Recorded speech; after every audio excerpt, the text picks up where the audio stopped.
There's so much going on right now in the world of AI video. It really has turned into the space race of the AI age. So I want to show you what is the best tool to use right now if you want to make beautiful cinematic advert quality videos. Go back a couple of weeks and I would have been all jazzed about Sora 2. It made a massive splash, launching with its own social media networking site. Then overnight, Google released an update to the previous frontrunner, which was Google Veo 3, now Google Veo 3.1, which again has changed everything entirely. You can now make videos up to 60 seconds long with this in portrait or in landscape, full background noise and speech as well. I'm going to have a quick look at this in today's AI update and show you how best to use it.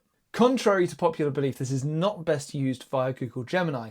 It's best accessed on Google Flow, which is Google's experimental video generation portal.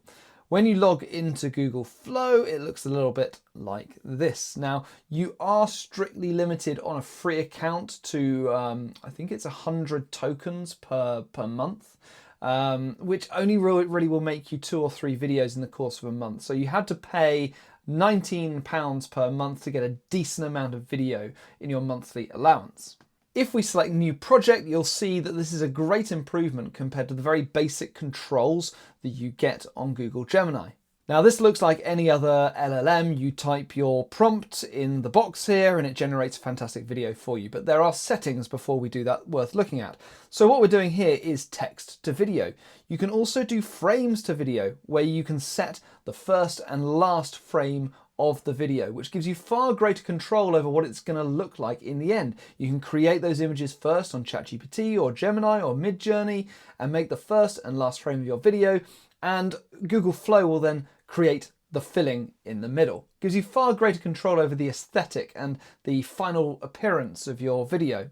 The other option here is ingredients to video, where you can upload up to 3 options and combine it with a text prompt, and it will then put all of those together. But we're, for the purpose of this, going to stick with text to video.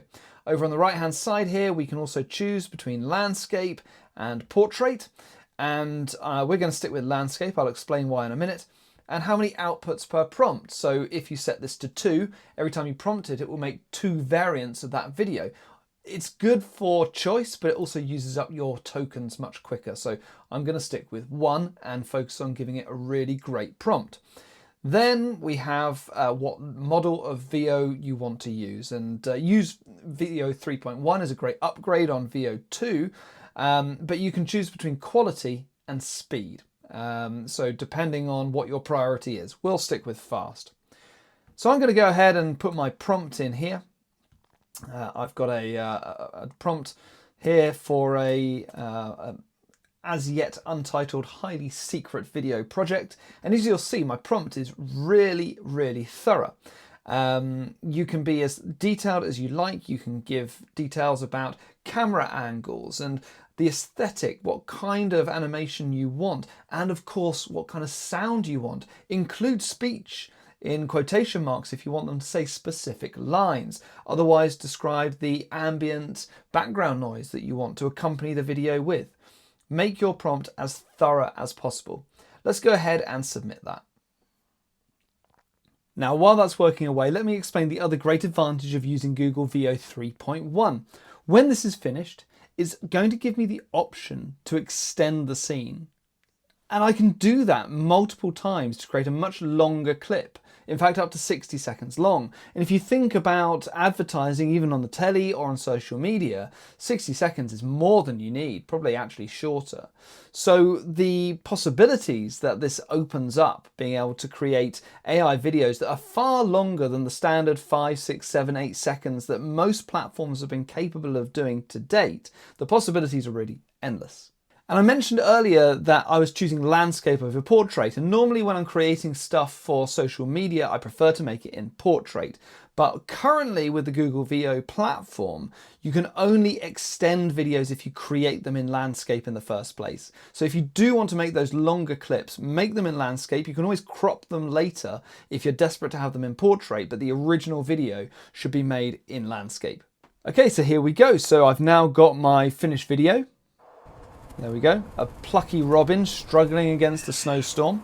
squawking away with snow flying everywhere. Now you'll see I've got a few different options here. I've got add to scene. That means that I can now extend this video. So it's taking me back into this screen and I can now add another scene.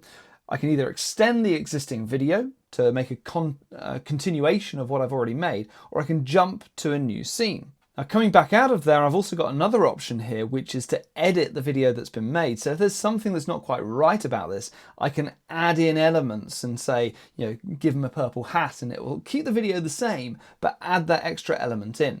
So far more flexible and more options in terms of creating videos, extending them, editing videos that have already been created rather than having to go back and start from scratch if it's not quite right. So this platform really is one that I cannot recommend strongly enough. It opens up new worlds, new possibilities for you to make your output way more creative than it's ever been.